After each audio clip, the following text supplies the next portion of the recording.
آسمان تل‌آویو اشغالی در جریان حملات موشکی ایران و تلاش پدافندهای هوایی این رژیم برای مقابله با این موشک‌ها. با این حال شماری از آنها به اهداف خود اصابت کردند. ایران اعلام کرد در موج جدید حملات خود از موشک‌های بالستیک نقطه‌زن علیه مراکز حساس رژیم اسرائیل استفاده کرده است. مراکزی که در جنایات این رژیم علیه مردم غزه، لبنان، یمن و ایران نقش اساسی دارند.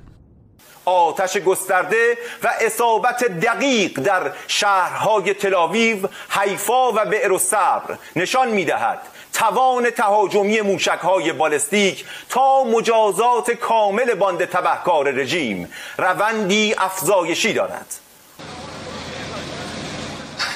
این وضعیت حیفا پس از حملات موشکی ایران. شهردار این شهر اشغالی تایید کرد 2 مرکز راهبردی مورد حمله قرار گرفته. او اذعان کرد ایران حیفا را به هدف اصلی خود تبدیل کرده و موفق نیز بوده است. او خواستار پایان جنگ شد و گفت این شهر دیگر توان تحمل جنگ با ایران را ندارد. نگاه کنید، من جنگ را دوست ندارم. شخصا در 10 جنگ بودم، ولی اسم بازی جنگ نیست. اسم بازی صلح است. ما باید این کار را انجام دهیم چون ما وقت نداریم.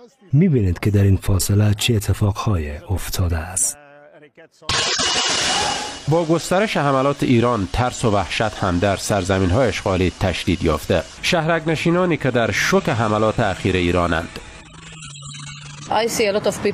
من مردم زیادی را دیدم که زخمی شده بودند. ما در شوک هستیم. بسیار ترسناک بود. ما باید در خانه‌ها در مسئولیت باشیم، ولی حالا باید در پناهگاه‌ها مسکن گزین باشیم.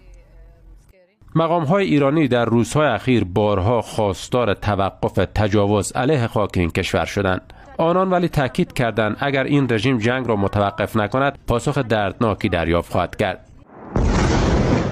ریاست جمهوری ایران هم گفت ایران با حملات خود همه برنامه‌های رژیم اسرائیل برای یک پیروزی زود هنگام را خنثی کرده است.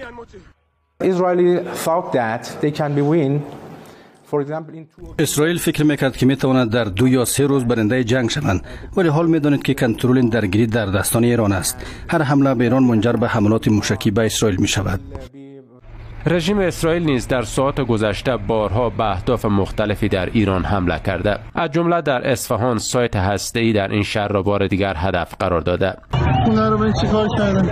در حمله به این ساختمان در قم نیز یکی از چهره‌های برجسته برنامه هسته‌ای ایران ترور شد. حملات این رژیم علیه زیرساخت‌های غیرنظامی ایران نیز ادامه یافته است.